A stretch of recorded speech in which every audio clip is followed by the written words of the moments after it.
Good morning, travelers, pre-med students, and undergraduates. Welcome to Doctors In. This podcast features top-performing proactive physicians with whom we try to dissect what makes them the best in their respective specialties.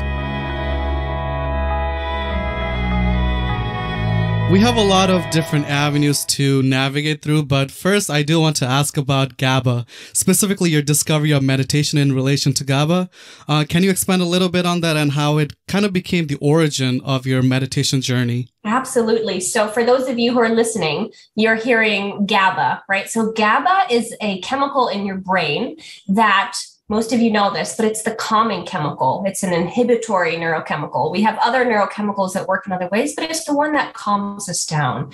And I found in my, for those of you who are medical students here at pre-meds, right, just know that you're coming into a field that is stressful, that is hard. You're studying a lot. When you take care of patients, you're going to be seeing patients that are really sick, patients who may have worsening of their disease, and you're going to actually see patients die, of course, as part of your career. This is a hard field to enter. I would not enter another field. This is the most meaningful field to enter, so keep going. But know that it can be stressful. When I was a first-year medical student, I had anxiety that wasn't there before. I stopped taking care of my health. And I know we were talking about this earlier. I stopped getting enough sleep. I stopped exercising. I stopped eating well. And my anxiety, this anxiety that really wasn't there before, kind of came out of nowhere. Mm-hmm. And I got to the point where I would be having these small panic attacks in class. I'd have to sit at the end of the row of my classmates because if I had to get up and leave the room. And about half of medical students experience anxiety. What you're going through is stressful. This doesn't mean you're weak. It doesn't mean you lack resilience. It doesn't mean that there's something wrong with you. This is often a product of being in a really stressful environment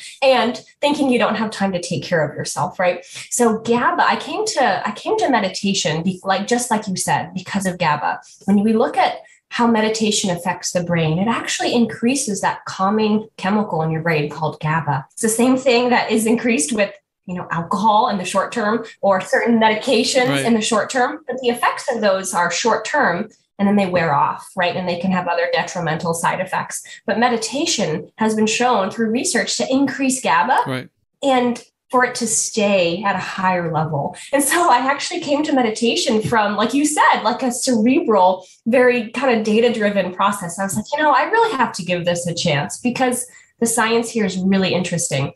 And so I started meditating, and I can tell you, I was a huge skeptic before I started this, right? But I can tell you that it cut my anxiety in half. Wow. And I had my daughter, she's 5 now, you can believe that, but I had her when I was a 4th-year medical student. And when I was going through that whole postpartum period, I found that my anxiety of just being a parent increased as well. Mm-hmm. And I came, there are periods of time where I meditated and got away from it. And then it was really when I was after having my daughter that I really got into a daily practice of meditation that I've thankfully been able to continue.